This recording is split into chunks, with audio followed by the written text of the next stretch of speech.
Okay, so the last and final step for creating a life-giving workflow is you're ready to forecast your next week of work. Okay, we're only going to deal with a week at a time. This allows you to have a focused amount of time to get certain things done. I do not project past a week because, as a mother in business, that week is going, if I forecast it for my entire month, it is most certain that something's going to pop up in my month that I didn't expect that I'm going to have to shift. So just doing it a week at a time really helps me feel in control, and it's a lot easier to manage a hiccup for one week than ones that pop up for the entire month. So let's just focus on one week right now. I have a Google spreadsheet that I want you to download in order to do this. I created this for myself and I started using it with my clients. It was helpful to them, so I'm going to share it with you. So on this spreadsheet, it has my time availability from 6 a.m. to 10 p.m. from Sunday through Saturday, okay? The first thing I do with this spreadsheet is I fill in all of the commitments I currently have. And this includes family commitments as well as work commitments. So, like soccer practice or dance rehearsals or time that I'm spending coaching my clients, discovery calls, anything that I have already committed, anything that's already taking my time, I put it in this spreadsheet. I even put the times, I homeschool my daughter, so I even put the times of the day that we are doing school together. So I know these times there's no availability for me to work on my business because the time is already committed. And I put that in for the entire week. I do this every single week. The carpool time, you can do this for grocery shopping, you can do this for meal prep.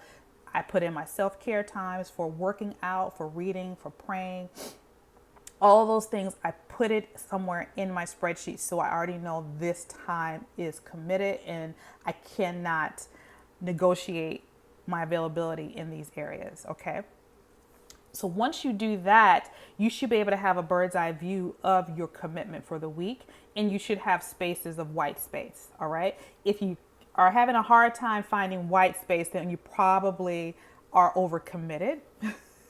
And this spreadsheet helps you see this, okay? Your spreadsheet will help you see, man, I don't even have time to actually grow a business because I have too much activity going on.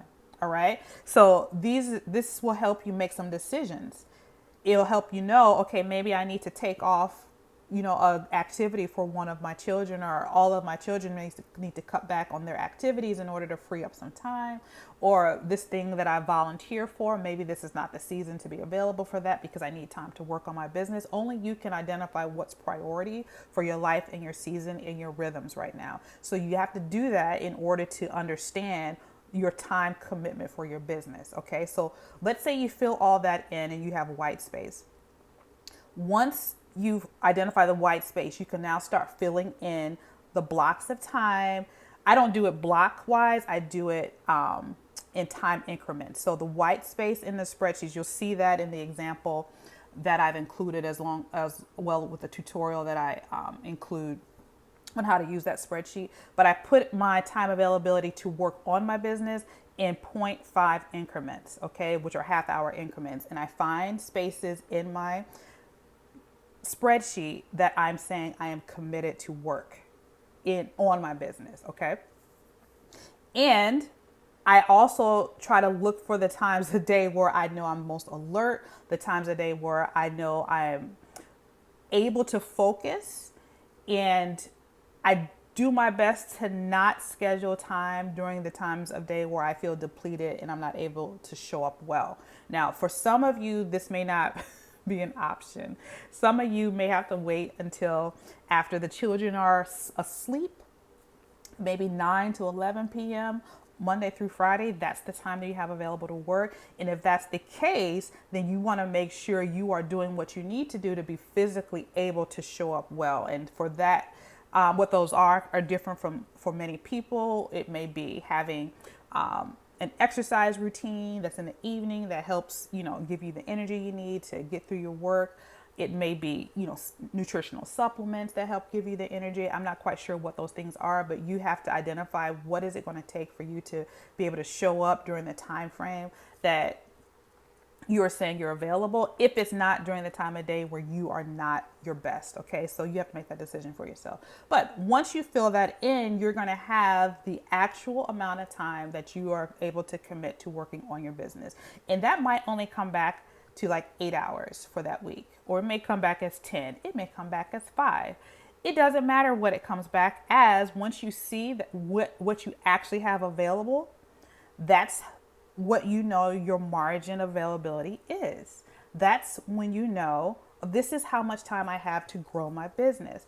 And if it's not enough time for you, then look at your commitments and see where you can make an adjustment. If you're saying, you know what, I'm just going to have to work with the 6 hours that I have, this doesn't include, the time that you've already committed to working in your business for the weekly administrative stuff, right? This is just working on your business, moving projects and goals forward. If you're not satisfied with the amount of time that you have to do that, then look at your schedule and look at your life and see where you can make an adjustment. Make an adjustment to add a couple more hours to that. Communicate that to your family, communicate that to whoever you need to communicate that to. Free that time up and protect it, okay? But if you are satisfied with it, then roll with it and embrace that is the pace that your business is going to move forward, and it's completely fine if it's at a slower pace than someone that has more time availability. This is not about a race to the finish line. This is about creating a business that's sustainable for you in this season of motherhood, okay? So once again, to reiterate, you're going to use that spreadsheet. It's going to be blank. It's a blank canvas for you. Put in the times that you have committed and then circle back to put in the times you're going to actually work on your business. The spreadsheet is going to tally that for you and it's going to let you know how much time you have to work on your business in that given week. Once you do that, you can go back to your task list for your projects and goals, and you can look at the times that it's going to take to move for those different tasks to move that project to completion. And you will know, okay, well, if I have 5 hours, this task this week is going to take, I need about 2 hours to get that complete.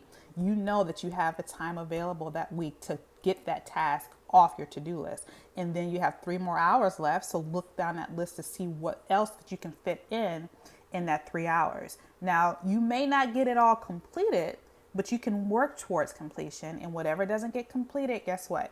You just move it to the very next week. Okay, it takes the number 1 slot in your priorities and you now assign a new time. So let's say you had an hour to work on it the week before. It needs a complete 3 hours to get done. You now have 2 more hours to put towards that next week. You identify that and it just moves on to the next week for completion. Okay, and that's it. That is my 3-step process of creating a life-giving workflow. If you need help with this, please reach out to me. This is what I do. This is what I help my clients accomplish.